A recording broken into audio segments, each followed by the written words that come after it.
سڵاتان لەبێ من زریان ڕەحمانم هەواڵابوریەکانتان پێشکەشەکەم سەرەتاش با گرنگترین ناونیشانەکان دەست پێ بکەم.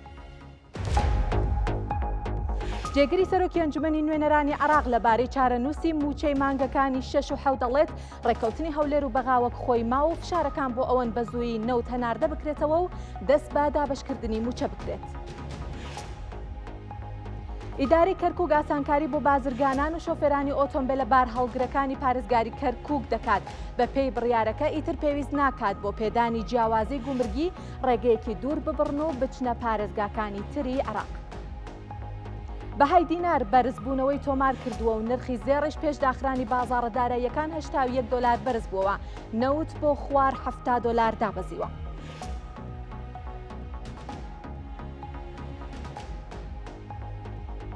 35 ساڵ بەسەر هێرشی عێراق بۆ سەر کوێی تێپەڕێت و بەپێی خەمڵانەکان ئەو هێرشە زیاتر لە 600 میلیارد دلار زیانی بە ئابووری عێراق و کوێت گەیاندووە.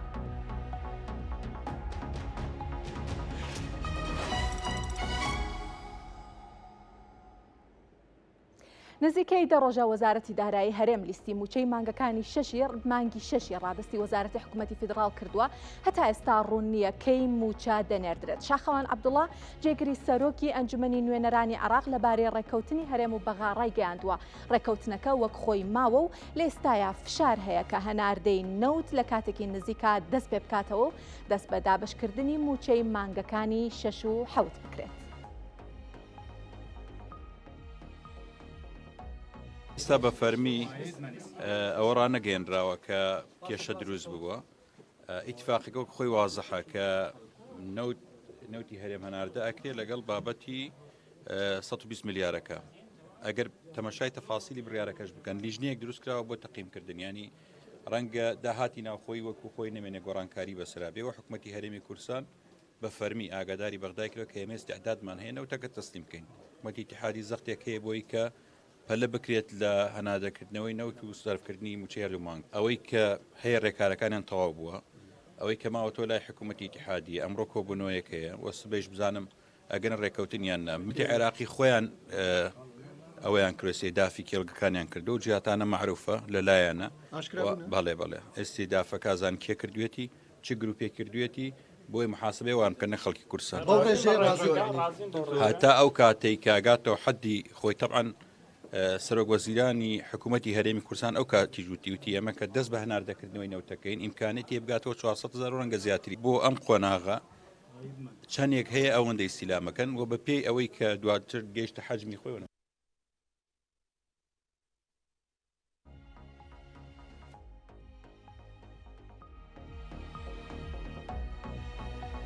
ئەمەوێ بۆ وەرگرتنی زانیاری زیاتر دەربارەی چارەنووسی موچەی مانگەکانی 6 و 7 بچمە لای پەیامنێرمان قارەمان جەوهەر. قارەمان سڵاوت لێ بێم کاتت باش. پێمان بڵێ چ زانیاریەک لە دەربارەی موچەی مانگی حوزێران مانگی 6 و 7 با بڵێن و هەروەها چی هەیاڵن هەواڵەکەی دەربارەوەی کۆمپانیاکان هەندێک لە کۆمپانیاکان دەستیان کردوتەوە بە کارکردن لە کێڵگەکانی هەرێمی کوردستان.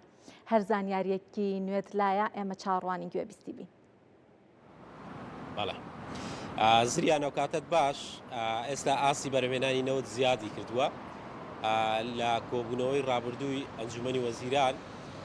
نی لە کۆبوونەوەکەەوە ڕاگەندرا بوو کە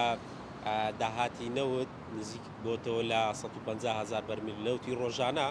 ئەمەش دوای ئەوەی کە لە پێشووتر بۆی هێرشە درۆنیەکانەوە بەرهێنانی نەوت 80,000 بەرمیل بوو. ینی چاوەڕوان دەکرێتن ینی لە ڕۆژانی داهاتوو ئاسی بەرهێنانی نەوت کەمێک زیاتریش بێتەوە. بەڵام سەبارەت بە موچەی مانجی 6 و 7 ینی ئەو هەوڵانەی کە ئێستا هەیە تەنها بۆ موچەی مانجی 6 بۆ پێی کە تاوەکو ئێستا لیستی موچەی مانجی 7 ڕەوانەی بەغدا نەکراوە لەگەڵ ئەوەش کە داهاتی نانەوتی هەرێمی کوردستان کە پێویستە ماگانە ڕەوانەی بەغدای بکات هی مانجی 6 تا ئێستا ڕەوانەی بەغدا نەکراوە. بە پێی ئەو زانیارانەی کا من هەمە ئامادەکاریەکان تەواو کراون سەبارەت با کۆکردنەوەی ئەو 120 میلیارەی کە پێویستە وەکو داهاتی نانەوتی ڕەوانەی بەغدا بکرێتن لە بەرامبەر ناردنی موچەی فەرمانبەران. بەڵام چاوەڕوان دەکرێت لە چەند ڕۆژی داهاتوو ئەم پرۆسەیە بەڕێوە بچێت بۆ پێی کە ئەمڕۆ ڕۆژی شەمە بوو پشوو بوو و لە ڕۆژانی داهاتوش بە هەمان شێوە بەشێک لەو ڕێکارە تەکنیکیانەی کەماون تەواو دەکرێن بەپێی ئەو زانیاریانەی کە هەمە نزیک دەبێتەوە لە ڕۆژی چوارشەممە لەگەڵ کۆبنەوەی ئەنجومەنی وەزیران چاوەڕوان دەکرێت بڕیاری ئەوەش بدرێت کە هەرێمی کوردستان بڕیە و داهاتی کە هەیەی بۆ مانجی 6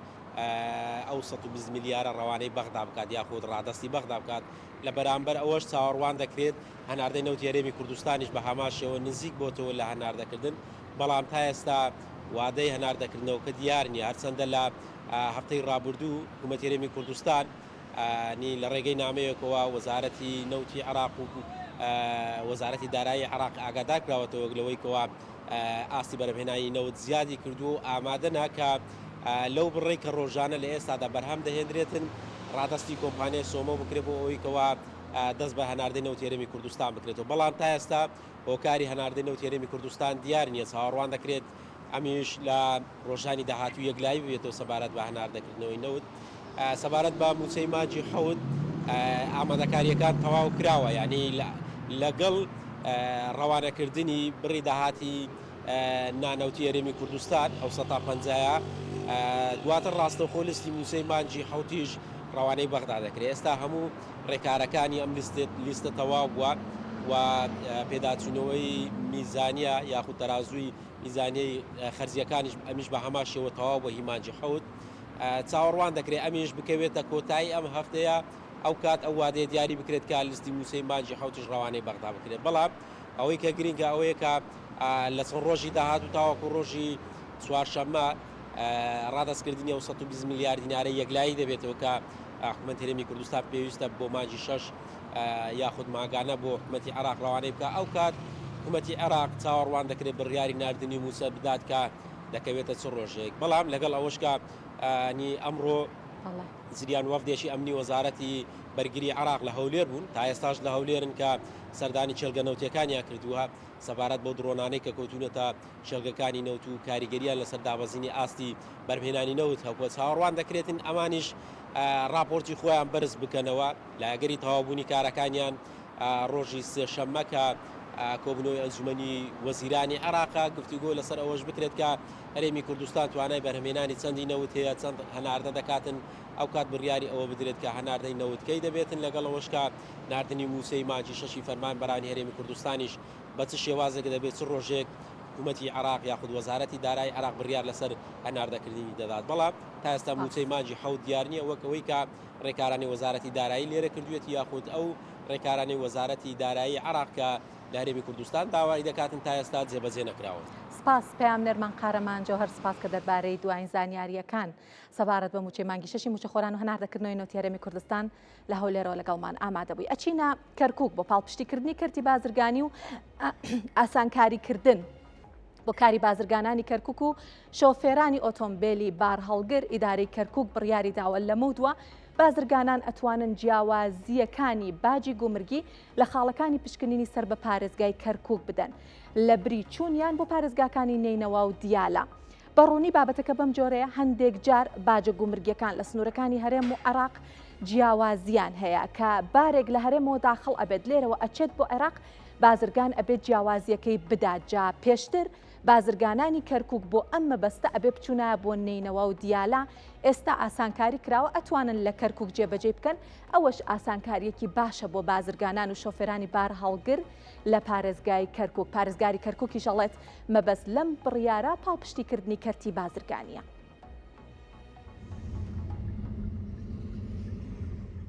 بە ئامانجی پاڵپشتیکردنی کەرتی بازرگانی و ئاسانکردنی کاری بازرگانانی کەرکووک و شۆفێرانی ئۆتۆمبیلی بار هەڵگر ئیدارەی کەرکووک بڕیاریدا بۆ لەمەودووە بازرگانان دەتوانن جیاوازیەکانی باجی گومرگی لە خاڵەکانی پشکنینی سەر بە پارێزگاکە بدەن لە بری چوونیان بۆ بازگەکانی نینەوە و دیالە. ئەم هەنگاوەش ئاسانکاری نوێی گومرگی لە کەرکووک بۆ بازرگانان و شۆفێرانی بار هەڵگر دروست دەکات. ئەمە بۆ تاجرەکانی کەرکووک قورس بوو مەسرفێکی زیادە بوو خۆی فەرقی ڕسوومەکە هەرەبێ بدە ئەو قەراری مەجلسی وزەرایە. ئێستا ئێمە ئەمانە ئێنینە کەرکووک واتە بازرگانەکە لە جیاتی ئەوەی بچێتە مووسڵ یان بچێتە دیالە بێت لە شارەکەی خۆی بیدات لە شارەکەی خۆی کە ئەو پارەیدا ئەو پارێت چی لە دێتە ناو خەزێنەی واردات و ئیراداتی شار و بە نەتیجە وەکو ئیداری کەرکووک سوودی لێوەرەگرین بۆ خزمەت گوزاریەکان بۆ پرۆژەی ڕێگاوبانەکان بۆ پرۆژەی کۆنکریتی کۆڵانەکان بۆ کارەبا بۆ پرۆژانە ناتوانین سەرفی بکەینەوە کە داهاتێکی باشە. سەرباری نیگەرانی بازرگانانی کەرکووک لە جیاوازی باجە گومرکیەکان و ئاستەنگیەکانی بەردەمیان لە بازگەی هێزە ئەمنی عێراقیەکان، بەڵام نەڕۆیشتنیان بۆ پارێزگایەکی تر تا جیاوازی باجی گومرکی بدەن بە پاڵپشتیکردنی کەرتی بازرگانی دادەنێن. شتێ نییە کە لە ناوخۆ باج وەربگرێ، یعنی سنوور بۆ سنوور هەیە، وڵات بۆ وڵات هەیە، ئەمە نازانم لە دوای 2023 هەندێک شت کراوە لەوانێت دەستوریش ڕێی نەداوە بەو بابەتە، یعنی ئەمە شتێکی وارد نیە، شتێکی ڕاست نبینین من، یعنی تۆ لە ناو بازگەکانە لە نێوان دیالە بێ مووسڵ بێ ناوخۆی عێراقا و شتانە مەحەلیە، ئەگە سنوور بۆ سنوور ببێ ڕیتە چێ تۆ لە وڵاتیشی سووریا لە ئێرانەوە لە تووشەوە دێن زۆ نۆرمالە زۆ سروشتیە، بەس تۆ لە ناوخۆی عێراقا چۆن شتی واکرێ گومرکە سندرێ. پێدانی جیاوازی باجە گومرکیەکان لە خاڵە پشکنینەکانی سنووری کەرکووک دەبێتە مای کەمکردنەوەی بارگرانی لەسەر بازرگانان، سەرباری زیادکردنی داهاتی پارێزگاکە و دابینکردنی دارایی بۆ پرۆژە خزمەتگوزاریەکان. لەگەڵ ئەوەی بازرگانان نیگەرانن لەو جیاوازیە گومرکیە لە ناوچەکەدا هەیە، بەڵام بە هەنگاوێکی باشی دەزانن کە بۆ لەمە دووە جیاوازیە گومرکیەکانیان هەر لە سنووری کەرکووک دەدەن بەبێ ئەوەی بچنە دیالە و نینەوە. ئاسۆ ئەحمەد، کورسات نیوز، کەرکووک. لە ماوەی ڕۆژی ڕابردووە بازاڕە داراییەکان لەسەر ئاستی جیهان گۆڕانکاری گەورەیان بەسەرهات. ئەمڕۆ بەهای دینار بەرامبەر بە دۆلار بەرزبوونەوەی تۆمار کرد، بەڵام ڕۆژی ڕابردووەکو باسم کرد زێر ئۆنسەیەک زێر لە سەدا دوو بەرز بووەوە، هەر ئۆنسەیە کە 1 دۆلاری چوە سەر. نەوتیش دابەزێنی تۆمارکرەمەوە لێرەیە بە وردەکاری باسێکی بەهای دراوەکان و نرخی کانزاگران بەهاکانتان بۆ بکەم، دواتریش لەگەڵ میوانێک باسی گۆڕانکاریەکانەکەین، باسی پێشبینیەکانەکەین، بزانێکین بازاڕە داراییەکانی جیهان چیان بەسەر دێت. لێرەیە وەکو توانین ببینین 100 دۆلار لە بازاڕەکانی هەرێمی کوردستان بە 139350 دینار مامەڵەی پێوەکراوەکو وتم دینار بەرامبەر بە دۆلار بەرزبوونەوەی تۆمار کردووە. سەبارەت بە پاوەند 100 پاوەند بە 182,000 دینار بۆ لە بازاڕەکانی هەرێمی کوردستان، 100 یۆرۆ بە 161,000 دینار مامەڵەی پێوەکراوە. ئەگەر بمەوێ باسی لیرەی تورکیتان بۆ بکەم، 100 لیرەی تورکی بە 3430 دینارە و هەروەها 100 دۆلار بە 9 ملیۆن و 80,000 تمەن مامەڵەی پێوەکراوە. تمەن هێشتا بارودۆخێکی باشی نییە و بەرامبەر بە دۆلار ئاستەکەی زۆر نزمە. 1 ملیۆن لیرەی سووریش لە بازاڕەکانی هەرێمی کوردستان بە 141,200 دینار بوو لە بازاڕەکانی هەرێمی کوردستان. ئەگەر باسی زێر بکەین وکوتمان زێر گۆڕانکاری گەورەی بەسەرهات لە ماوەی ڕۆژی ڕابردووە ئەمڕۆ بازاڕەکان داخراون، بەڵام ئۆنسەیەک زێر 3362 دۆلاری بەخۆیەوە بینی. 1 کیلۆگرام زێڕیش دیسانەوە هەر لەسەر ئەو ڕێڕەوی بەرزبوونەوەی 1921 دۆلاری تۆمار کرد. 1 لیرەی زێڕیش بۆ 712 دۆلار بەرز بووە. باسی مسقاڵی ئایارە 21 بۆ بکەم کە لە بازاڕەکانی هەرێمی کوردستان خواستی زۆری لەسرە بۆ 661,000 دینار بەرزبوونەوەی تۆمار کردو. باسی زیویشتان بۆ بکەم کە بەردەوام لەسەر ڕێڕەوی بەرزبوونەوەی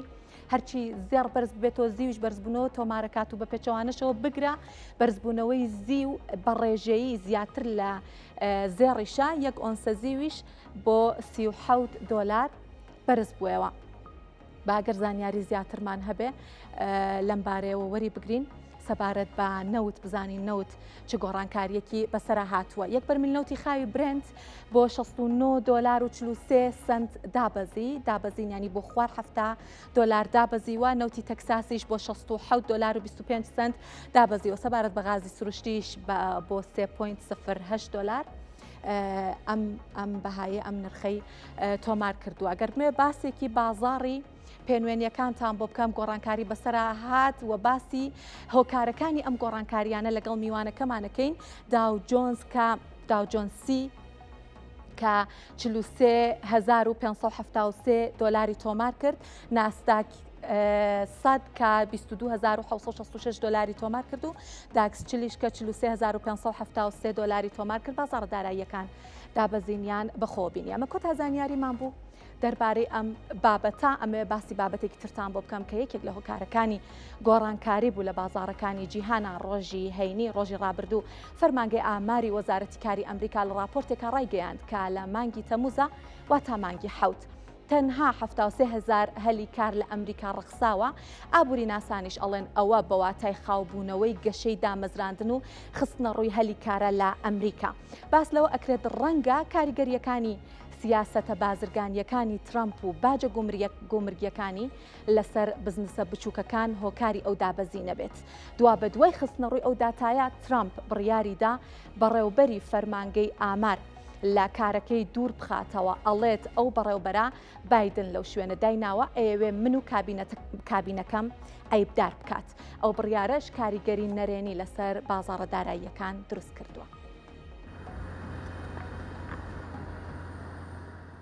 چەند سەعاتێک دوای ئەوەی فەرمانگەی ئاماری وەزارەتی کاری ئەمریکا لە راپۆرتێکدا باسی لەوە کرد کە گەشەی دامەزراندن خاوبۆتەوە، ترامپ بڕیاریدا بەڕێوەبەری فەرمانگەی ئامار لە کارەکەی دوور بخاتەوە. دیموکراتەکان و ئابووریناسانی دانەی بڕیارەکەی ترامپ دەکەن بۆ لە کارلادانی بەڕێوەبەری فەرمانگەی ئاماری وەزارەتی کاری ئەمریکا. ترامپ لە پۆستێکدا لە تۆڕی کۆمەڵاتی تروس بەبێ ئەوەی بەڵگەیەک بخاتە ڕوو ئەریکا ماگانتارفەری بەوە تۆمەتبار کردووە کە بە هۆکاری سیاسی داتاکانی پەیوەست بە دامەزراندن دەستکاری دەکات و دەڵێت ئەو بەڕێوەبەرە لەلایەن بایدنەوە دامەزراوە. داتاکانی دەستکاری کردووە بۆ ئەوەی ترامپ و کابینەکەی خراپ دەربکەوێت و جەختی لەوە کردوێتەوە ڕۆشتنی ئەریکا ماگانتارفەری پێویست بوو بۆ ئەوەی دڵنیا ببینەوە لەوەی کەسانێک لەو پۆستانەیش بکەن کە باوەڕمان پێێتی.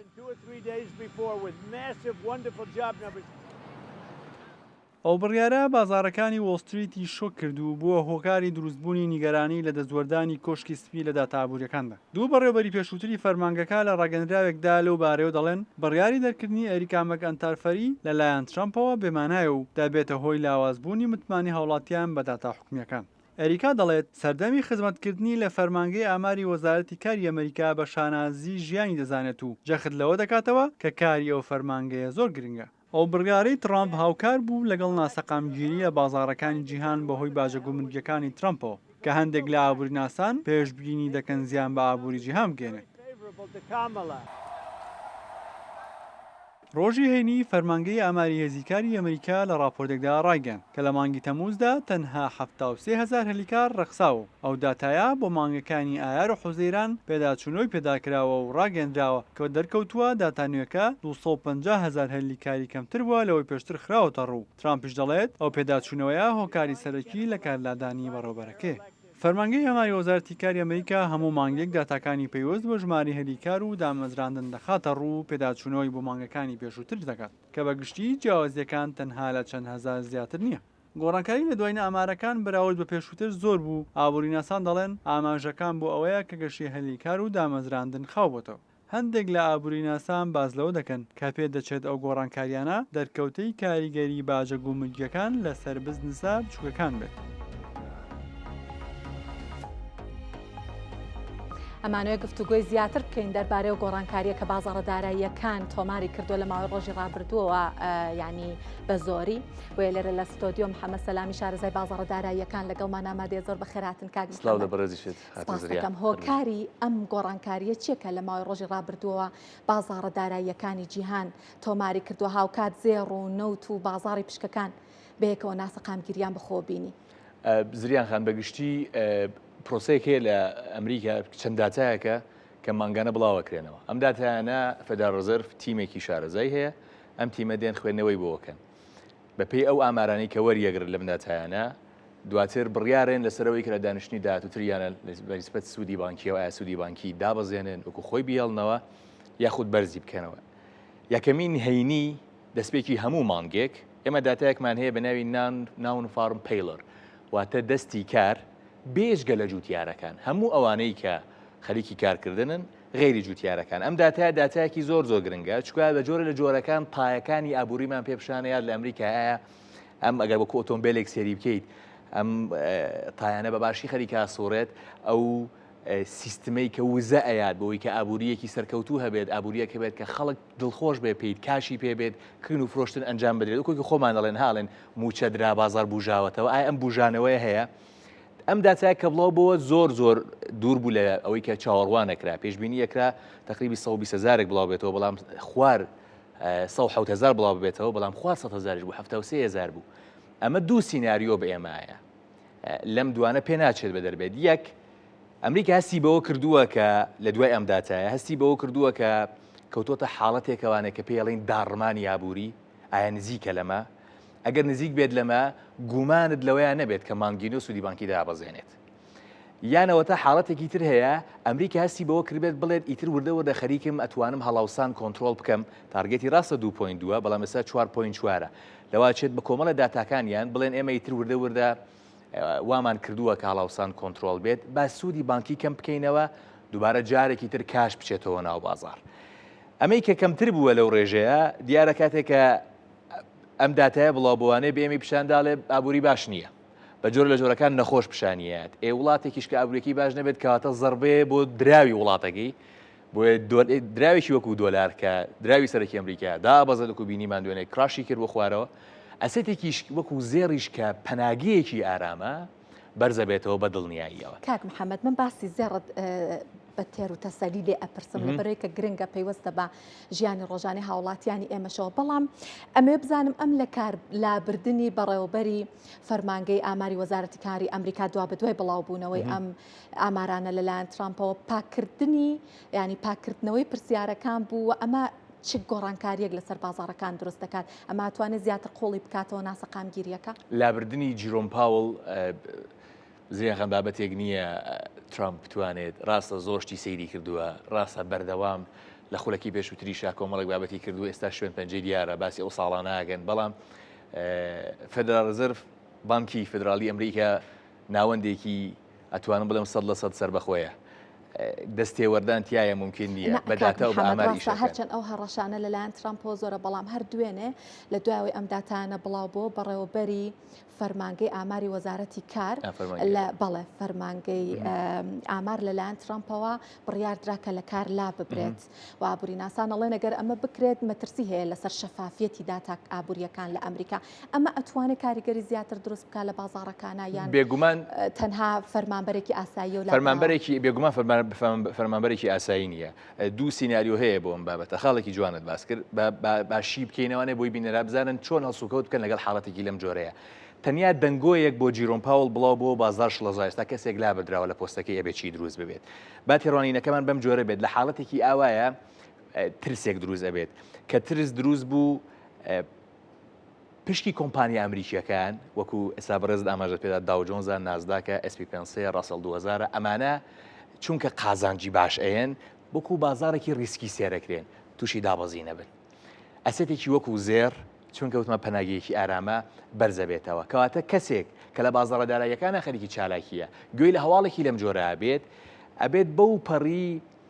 ینی هەستیاریەوە هەنگاو هەڵبگرێت چونکە پێ ئەچێت داڕمانێکی باش لە بەردەمانە بێت من ئێستا ئەم قسەیەکەم بە هەر بژمێنێت گومارت لەوە نەبێت کە تەنانەت ئەگەر سوودی بانکیش دابەزێنن خۆی سوودی بانکی ئەگەر دابەزێنرێت ئێمە زین بازار ریسکیەکان بۆ نمرە کریپتۆکارنسی هەمومانە گەشاکەن حەزی لێ بازار حەزی لەوەی کە سوودی بانکی دابەزێت بۆ چونکە قەرز ئاسانترە درێ بە خەڵک لەو حاڵەتەیە خەڵگە لە بۆ پارە بخەمە بانک ئەچم ئێستا تێگەکڕم کە قازانجێکی زیاتر مایەتێ بۆی ئیسپادێکی زیاتر بکەم لەو حاڵەتەشا من پێم وایە ئەگەر ڕوژ بە بازار هەر دابەزینێگەکات لە دوای ئەوە بەرزبوونەوە تۆمارەکات لابردنی کەسایەتیەک کە بە جۆرە لە جۆرەکان پۆستێکی هەیە لە ناو ئیدارەیەکی دائیرەیەکی ئەو تا ئەم ڕادەیە هەستیار وەکو فێدرال ڕزرڤ کە دیاریکردنی بچووکترین داتای کاریگەری لەسەر هەموو دراوەکانی تری جیهان هەیە بێگومان کاریگەری خۆی هەیە و وەکو باسم لێ کرد ئەم خاڵە هەمیشە لە بیرمان بێت مەترسی دروست دەکات مەترسی کە دروست بوو بازارە ڕسکیەکان تووشی دابەزی نەبن ئەسێتێکی وەکو گۆڵد ئەتوانین بڵێن وەکو زێر ئەتوانین بڵێن بەرزە بێتەوە چونکە سیف هێڤن کاک محەممەد هیچ شیکاریەکی تەکنیکی یاخود پێشبینیەکە بوو کە زێر بگاتە $3360 سەراحەتەن نا ئەکرێت کەسێک خۆشی کاری کردوێ بە زانستێکی خۆی مەسەڵەن بۆ نمونە دەجارە شیکاری کردووە حوتی سەری نەگرتووە ئەم دانیان بۆی سەر بگرێ و زێر بەرز بێتە بڵێ ئاهاوان بوت بەڵام ئەگەر بمانەوێت لە ڕووی منطقەوە سێری پرۆسەکە بکەین زێر ئێستاش پێم وایە مەجای ئەوەی تایە کە 3250 دلار ببینێت 48 بۆ 50 دلار ببینێت ئەم بەرزبوونەوەیشی کە ئاوای لێ هات لە 3000ەوە 3304 دلار و ئەڕوات 62 لێیات هەر ئەو داتای NFP بوو کە دوێنێ بڵاو بوانێت چونکە زۆر خواردتر لەوە بوو کە پێشبینیەکرا بێگومان جوڵێکی گەورە لە مارکێتا دروستە بێت و ئەو بوو کە بینیمان 50 بۆ 55 دلار بۆ هەر ئۆنسەیەک زێر جوڵەت. کاک محەممەد وەکو شارەزایەکی بازاڕە داراییەکان پێشبینیتان چییە بۆ دوای سەعات 12 سبەیشەوە کە بازاڕەکان ئەکرێنەوە زێرچی بەسەردێ نەوتچی بەسەردێ بە پێشبینی و بە باوەڕی بەڕێستان من پێم وە پێشە شتێک ئێستا زێر گاردێکی چوونە سەرەوەی بەهێزی کردوتە بەر ئەگەر تەماشای مۆمی یەک کاتژمێری بکەین یان تەنانە چوار کاتژمێریش بکەین ئێمە مۆمێکی بەهێزی ناوپڕ ئەبینین کە هیچ کلکێکی لەسەر و لە خوارەوە ئەگەر بیشی بێت زۆر کەمە ئەمە پێمانەڵێت کڕیارێکی باش هاتوونەتە ناو مارکێتەکەەوە یانەوێ زێر بکرن بە بۆچوونی من زۆر گرنگ نییە گرە و لەسەر ئەوە بکەین کە ینی بعد بیرکردنەوەمان بەم جۆرە نەبێت من پێشبینی ئەوە ئەکەم زێر تا مەسەرەن بۆ منە بەیانی سەعات 2 عەسر ئەبێ بەونە ئەمە هیچ هونەر لەمەیانە لە بازاڕە داراییەکانە ئەساسی کارکردن لە بازاڕە داراییەکان کاردانەوەی ئێمەیە بۆ ئەو جوڵانەی کە مارکێتێکە ئیشی ئێمە نییە مەسەرەن پێشبینی ئەوە بکەی ئەمەوەکو دیدگایەک ئەم شتە باسەکەم ئایا بەگاپێکی زایی دەکرێتەوە دووشەمبە واتە ڕۆسەرەوەکرێتەوە یا بەگاپێکی ناقسەکرێتەوە چونکە لە هەر کامێکیانە بکرێتەوەانێ بەو شەوە کاتی مامەڵەکردن نییە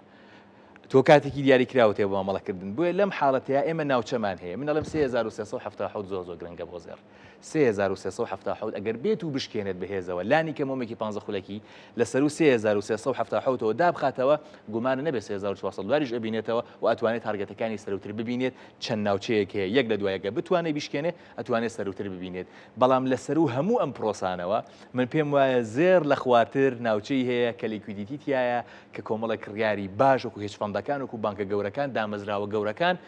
ئۆردەری کڕینیان داناوە تێیدا و چاوەڕێن زێر بێتە ئەو ناوچەیەوە کڕینکەن بۆیە من دابەزین ئەبینم بۆ زێر وەک لە بەرزبوون. کاک محەممەد چ جۆرەوە بەرهێنانێک لە زێڕە ئاقلانەیە کەی مەترسیدارەکە و بەرهێنەرێک بێ بچێتە ئەو بازاڕەوە بەڕای ئێوە زریان خان زۆر گرنگە لە ئەساسا کاتێک ئێمە لە بازاڕدارەکان ئامانێ بچینە ناوی زۆر گرنگە خاڵک زۆر بە باشی ڕچاو بکەین پاراستنی سەرمایەکە ئەولەویەتی یەکەمت بێت هەنگاوی یەکەمت ئەو بێت سەرمایەکەت بپارێزیت دواتر کە فێری پاراستنی سەرمایە بووی وردە خۆشی قازانج دێ باشترین شێوازی بازرگانیکردن یاخود مامەڵە سەرمایە گوزاریکردن لە بازاڕە داراییەکانە ئەوەیە کە تۆ هەمیشە حەجمی زەرەرە دیار بێت قازانج ناڵێم زەرەر ینی تۆ لە ڕۆژێکە ئەتوانی تەقەبولی چەندێک زەرەر بکەی یان لە مانگێکە تۆ چەندێک زەرەر بکەی زەربەیەکی گەورە لێ نادرێت من هەمیشە بە هاوڕەکانیش مەڵێم زۆر کەس پرسیارم لێکە تەنانە زەڕەنگەر و دۆست و ناسیاوم هەیە لە بازاری دۆلارەکە ئەڵێن کاکە چی بکەین ئەڵم کاکە سایە دەی هەموو سەرمایەکەت چەندێکە بیخەرەم بازارەوە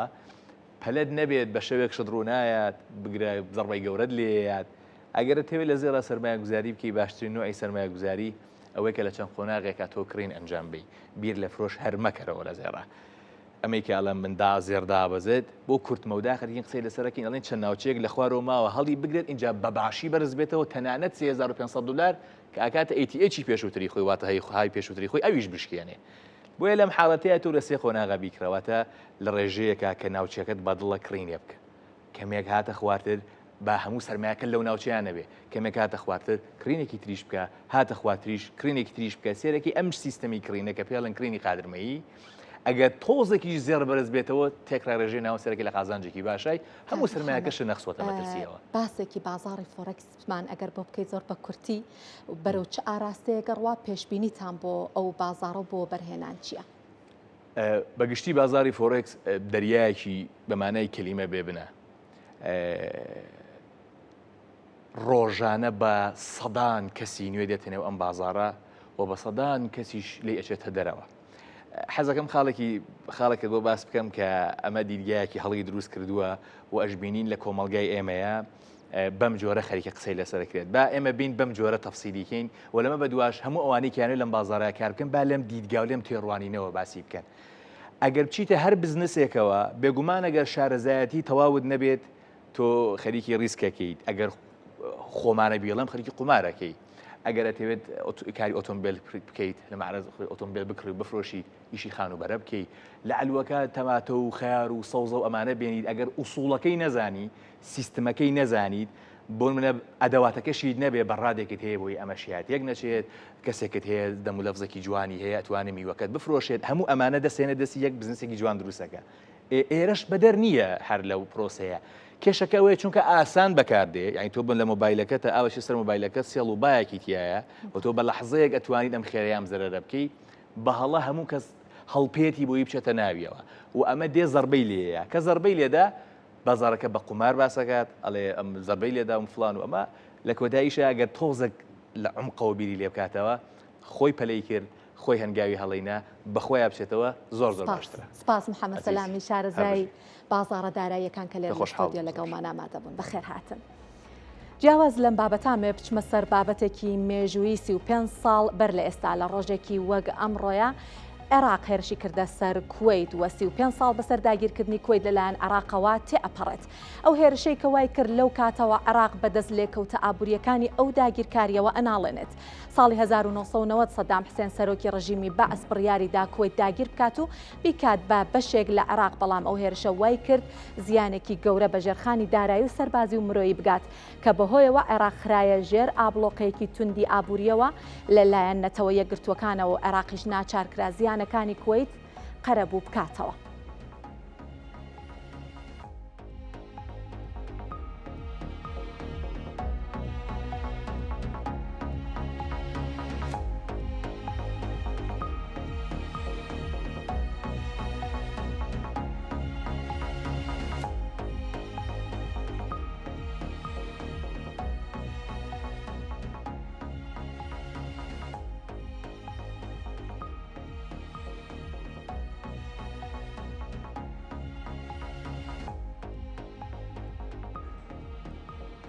لێرە باسی بڕیارێکتان بۆ کەم کە 35 ساڵ لەمەوە بەردرا بەڵام لەو کاتەوە عێراقی بەرەو ئاراستەیەک بردووە کە مبالغە نیە ئەگەر بڵێن نەیهێشتووە ڕۆژی خۆش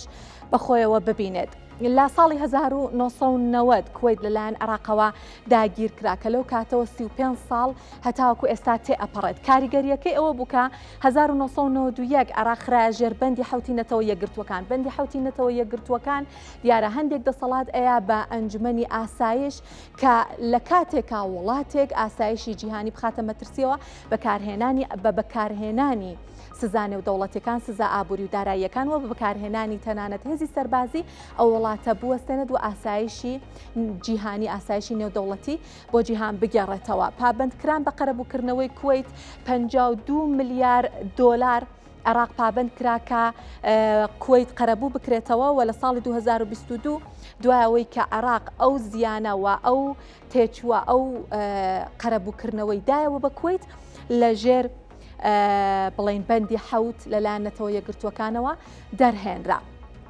ئەگەر بمانەوە باسێکی ناکۆکیەکانی عێراق و کوێیتان بۆ بکەم و ئەو بیانوانە کە سەدام حسێن کاتی خۆی هێرشی کردە سەر کوێیت و ئەم ڕۆژەی بۆ ئەم وڵاتە دروست کرد یەکێکیان ناکۆکیەکانە لەسەر ڕێڕەوی خۆر عەبدوڵامە ڕێڕەوێکی ئاوی گرنگە ڕێڕەوێکی بازرگانیە کە بەندەری ئۆم قەسر لەسەر ئەم کەناڵەیە کە لە سەدا 90 هەناردەی نەوتی عێراق لە ڕێگەی ئەم بەندەرەوە ئەکرێ هەتاوەکو ئێستاش ئەمە ناوە ناوگوێمان لێ بێت کە ناکۆکی لەسرە کرا بە سنوورێکی هاوبەش بەڵام عێراق ئەڵێت ئەمە بڕیارێکی نابەجێ بووە دراوە ئەمە بە سنووری عێراق بێت و ئەمە یەکێک لە هۆکارە گرنگەکانی هێرشکردنی سەدام بۆ سەر کوێیت بوو. یەکێک لە هۆکارەکانی تر کەڵەکەبوونی قەرزەکانی سەر عێراق بوو. عێراق کوێیت لە قەرزەکانی خۆش نابوو داوای لە کوێیت کرد کە لە دوای جەنگی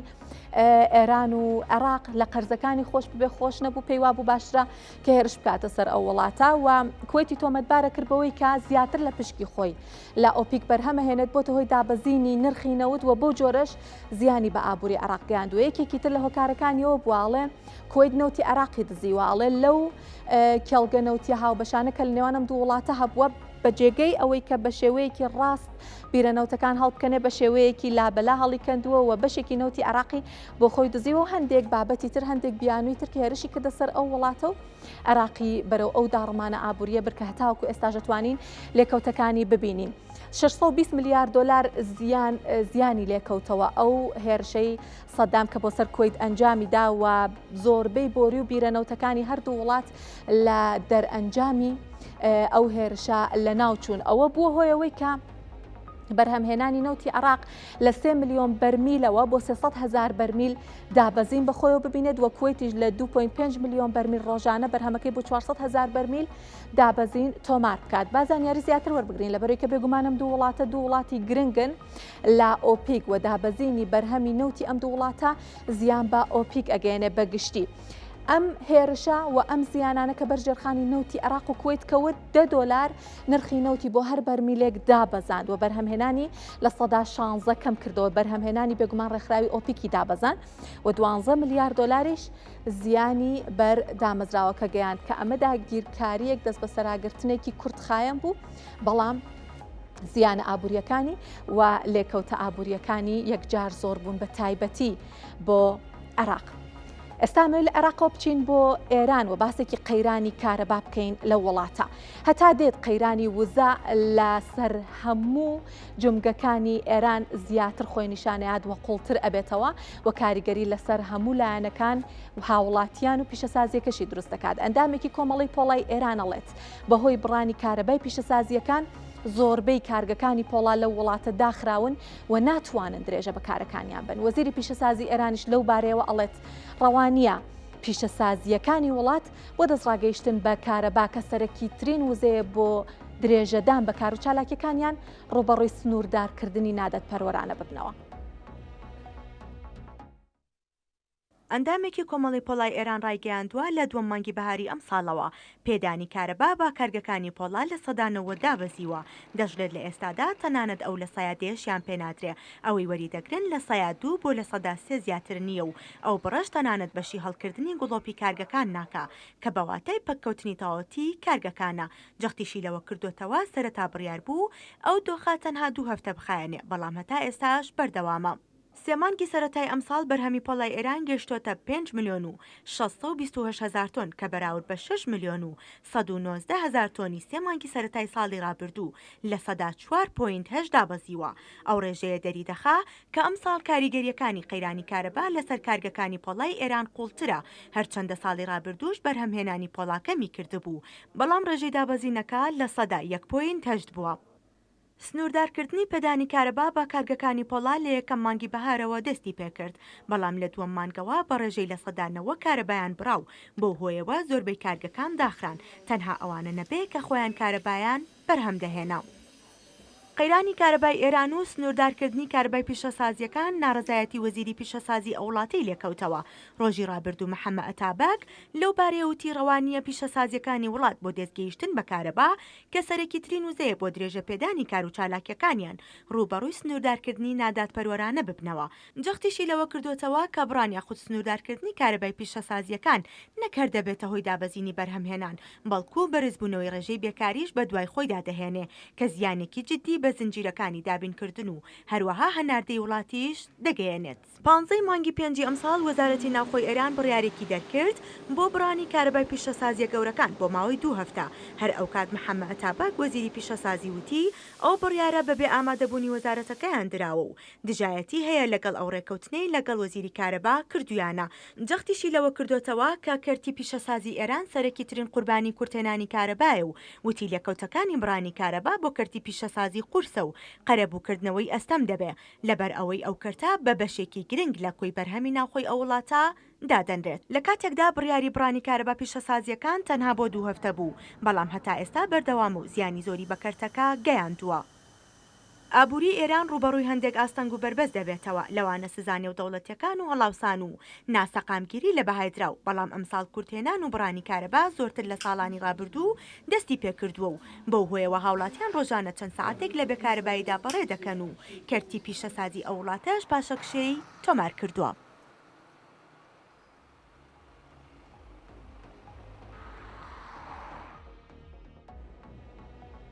بێگومان کەرتی بەرهەمهێنانی پۆڵا پیشەسازی پۆڵا پیشەسازیەکی زۆر گرنگە کە تەنها خۆی زیانمەند نابێت لە ئەگەری ڕوودانی هەر جۆرە گۆڕانکاریەک بەڵکو هەندێک پیشەسازی تریش ئەکەونە ژێر کاریگەریەوە. لێرە باسی زیانەکانی ئێرانەکەم لە بەهۆی بڕانی کارەباوە لە پیشەسازی پۆڵایە. ساڵی 2024 ئێران 31 ملیۆن تۆن پۆڵای بەرهەمهێناوە. ئێران لە ڕیزبەندیەکانی جیهانە بۆ بەرهەمهێنانی پۆڵا، بەڵام ساڵی ڕابردوو بەگشتی 0.8 دابەزینی تۆمار کردووە کە تەنها مانگی کۆتایی ساڵ لە 8.2 دابەزینی تۆمار کردووە لە بەرەوەی لە کۆتاییەکانی ساڵە بەرهەمی کارەبا قەیرانی کارەبا قوڵتر بووە. ساڵی 2023 بەرهەمەکەی 29.3 ملیۆن تۆن بوو کە لە 5.8 بەرزبوونەوەی بەراورد بە ساڵی پێشووتری تۆمار کردبوو. بە زانیاری زیاتر هەر لەم بارەیەوە وەربگرین، زانیاری جیهانیش وەرەگرین بزانین ئێران لە ڕیزبەندیە جیهانیەکانە لەکوێ جیهانە وەستاوە لە ڕووی بەرهەمهێنانی کارەباوە و باسیێواکەین کە بۆچی ئەم قەیرانە لە وڵاتە قوڵتر بۆتەوە. گەر هاوکارانم یارمەتی دەربن زانیاریەکانی ترمان بنێ زیاتر باسی ئەەکەین، دواتریش لەگەڵ میوانێک باسی کارەبای ئێرانەکەین و زیانەکانی و لێکەوتەکانی. پشکی ئێران لە بەرهەمهێنانی پۆڵای ڕۆژهەڵاتی ئاسیا 150.4 و تا زیاتر لە نیوەی پۆڵای ڕۆژهەڵاتی ئاسیا لە ئێران بەرهەم دێ لە ڕیزبەندیەکانی جیهانە لە ڕیزبەندی دێمایە. ساڵی 2025 پێشبینیە کرێت کە بەرهەمەکە بەهۆی قەیرانی کارەباوە زیاتر داببەزێت و توانای بەرهەمهێنانەکە لە کارگێک و بۆ کارگەیەکی تر جیاواز، بەڵام بڵێن 150 بۆ 180 بەرهەمی پۆڵای ئێران دابەزین تۆمارەکات. هاوردەکارانی پۆڵای ئێرانیش بریتین لە چین، ئیمارات، عێراق، ئەفغانستان و کوێیت بێگومان گۆڕانکاری لە بەرهەمهێنان، گۆڕانکاری لە نرخ، گۆڕانکاری لە هەناردە و هەندێک بابەتی تریش لەخۆ ئەگرێت. با زانیاری زیاتر هەر لەم بارەیەوە وەربگرین سەبارەت بە بەرهەمی پۆڵای ئێران وەکوتم بزانێکین لەسەر ئاستی جیهان وڵاتەکان بە چ شێوە بەرهەمهێنن. بەرهەمی پۆڵای جیهان ساڵی 2023 1.8 میلیارد تۆن بۆ 2024 دابەزینی تۆمار کردووە بۆ 1.882 واتە 1 میلیارد و 882 میلیۆن تۆن. 2025 پێشبینی ئەکرێت کە بگاتە 1 میلیارد و 846 میلیۆن تۆن. بەرهەمهێنەران گەورەترین بەرهەمهێنەرانی پۆڵا سەرەتا چینە کە 1 میلیارد و 5 میلیۆن تۆن بەرهەمەهێنێت، هەندستان بە 149 میلیۆن تۆن، ژاپۆن بە 84 میلیۆن تۆن ڕیزبەندی دووسەیان گرتووە، ئەمریکا 79.5 میلیۆن تۆنی بەرهەم ئەهێنێت ساڵانە و ڕوسیاش زیاتر لە 70 میلیۆن تۆن 70 میلیۆن و 600 هزار تۆن پۆڵا لەسەر ئاستی جیهان بەرهەم ئەهێنێت. با زانیاری زیاتر وەربگرین. 6 مانگی سەرەتای ساڵی 2024 لە مانگی ئایار و حوزێرانە بە تایبەتی بەرهەمی پۆڵا لەسەر ئاستی جیهان دابەزیوە 103.8 بۆ 105.8 و سیاسەتی بازرگانی ترامپ ئەوەی کە باجی خستە سەر بەرهەمی پۆڵای جیهان کاریگەری هەبووە لەسەر خواستی بەرهەمەکەەوە یەکێکی ترە لە هۆکارەکان و هەروەها خواستی چین بۆ بەرهەمی پۆڵا بەهۆیەوەی کە کەرتی خانوبەرەی چین لە قەیرانایە کەمی کردو، ئەمەش دیسانەوە کاریگەری هەبووە لەسەر کەمبوونەوەی خواست و کەمبوونەوەی بازرگانی بەو بەرهەمەوە. هەناردەی جیهانیش ساڵی 2024 422 میلیۆن تۆن بووە. ئەمە کۆی زانیاریەکانمان بوو دەربارەی بەرهەمی پۆڵا لە ئێران و لەسەر ئاستی جیهان. بەڵام ئەمەوێ زیاتر باسییان بابەتە بکەم دەربارەی کاریگەری قەیرانی کارەبا لەسەر بەرهەمی پۆڵای ئێران بۆ مەبەستەش دکتۆر هۆشیار فەقیهی ئەمینداری پێشی ژووری بازرگانی پیشەسازی ئێران لە تارانەوە بە شێوەی ڕاستەوخۆ لەگەڵمانە. دکتۆر زۆر بەخێر هاتن. بڕانی کارەبا چەند لەسەر پیشەسازی ئێران کاریگەری هەبوو بە تایبەتی لەسەر پیشەسازی پۆڵا؟ ئەرزی سڵام و ئەدەبمەیە لە خەمەتێ بە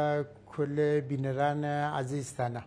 من هەمە خزمەتانە ئەمریکتان بێت، ئینشاءڵڵا بتانم جواب بوومە.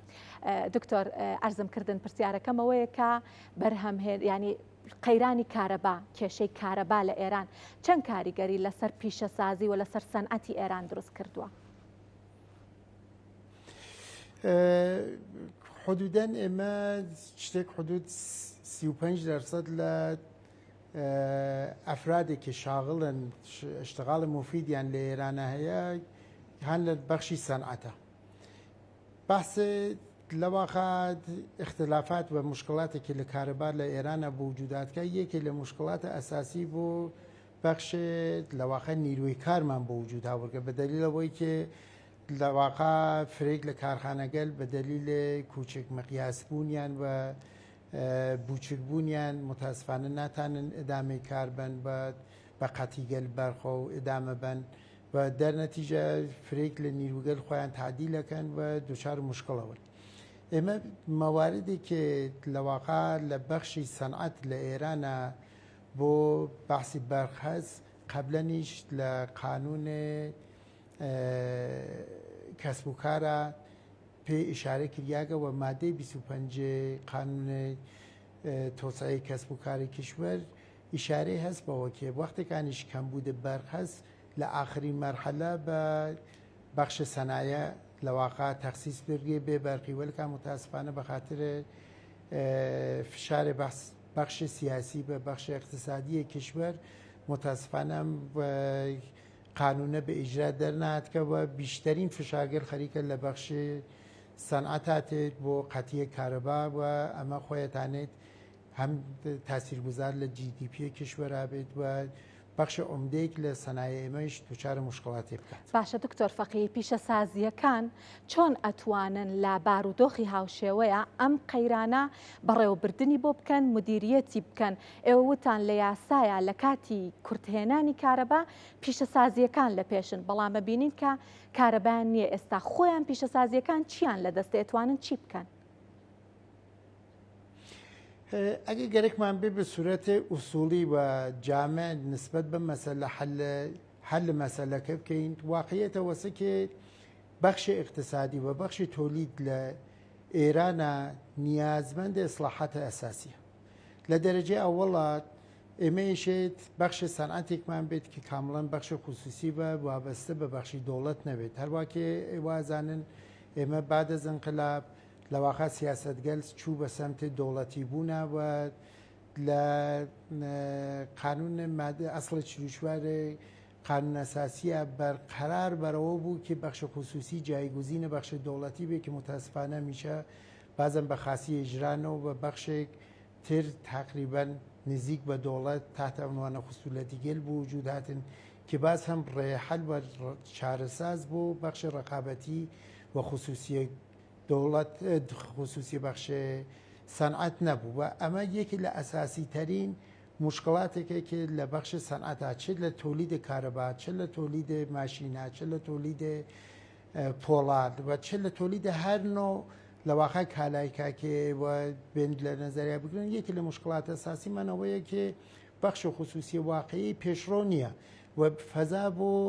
لەواقع تۆسع بە بەخش خصوصی نەدراوە و لازم هەست کە یەک ئیسلاحاتە ئەساسی لەم بەخشە ئەنجام گیرگێت هەروواکێ لە بەخش سیاسی ئێرانە هەمیشە مردم پێشن و لە تواوەتی مەخاتە مردم لەواقع هاوڕاییەکەن لە تەکە بەخشی سیاسیە لە بەخش اقتصادی چایشێت دەوڵەت و حاکمیەت خۆی مسەلەت کات و ئیجازە بات کە لەواقع بەخش خصوصی ئەنجامدام کاوە خۆیان بووە بەرەوە ئەم یەکی لە مشکڵاتە ئەساسی کەیشە حتمما ئیسلاحاتی سوورەت بگیگەیەکی بە سوورەت ڕیشە حلکردگە ئەمەیە مشکڵی دووبوومکی وجودی هەست لە بەخش سەنایە ئێمە سەنایەمان فرەفرە کورت و بوچکن و سەنایە لە تۆلیدی مەقیاسە نیەسمان لە ئێرانە هەر لە بەخش پۆڵاکێت و فولادێک کشوەرات لە نەزەرا بگرین ئێمە 50 شرکەتی عومدەمانەست کە حدودەن هەر بین 35 تا 40 میلیۆن تۆن لە ساڵە تۆلیدیانست لە حاڵێکە فقط دانەی شرکت لە کورەی جنوبیە 40 میلیۆن تۆن لە ساڵە خەریکە تۆلید دەکات پس دەرنەتیجە قودرەتی ڕقابەت بە خاطر بوچکبوونیان نەگرێت و وەختێکانیش مشکڵێک لە کارەبا بە وجودێت ئەم مشکڵاتە سەد چەندانە بێتەوە لە نەزەرێت وەختەکان قەتیە بەرخەبێت بە دەلیلی بازم سایزە بوچیکیان ناتانن بە تاهوداتە خۆیان کە بەخشێکیشی هەتا بۆ سادراتە بگەین دەرنەچێ بازارگەریان لە دەسات زایعاتیان باسی بازاری پیشەسازیەکانت کرد دابەزینی بەرهەمهێنانی پۆڵا کەمبوونەوەی بەرهەمهێنانی پۆڵا چ کاریگەریەکی هەبووە لەسەر نرخەکەی لەسەر هەناردەکردنەکەی و بابەتەکانی تر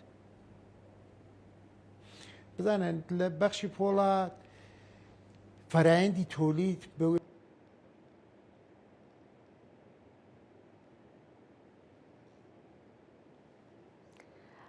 بەڵێ دکتۆر فەقیهیمان لەگەڵ بوو لە تارانەوە سەبارەت بە بابەتی کاریگەری قەیرانی کارەبا لە ئێران لەسەر پیشەسازی ئەو وڵاتە بەڵام ئێستا گفتوگۆکەمان بناتەواوەتی ماوەتەوە لەبەرەوەی کە پێم وایە کێشەیەک دروست بووە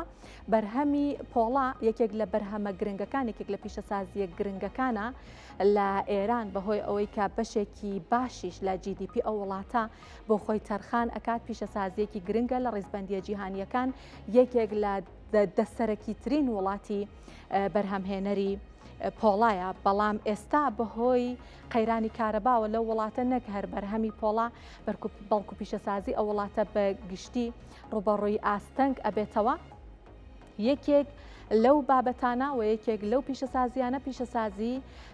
پۆڵایە پیشەسازی پۆڵا لە ئاستێکی بەرچاوە بە تایبەتی لە کۆتاییەکانی ساڵی ڕابردوو لە کۆتاییەکانی ساڵی 2024 دابەزینی تۆمار کردووە و پێ ئەچێت کە وا ئەوترێت کە لە سەدا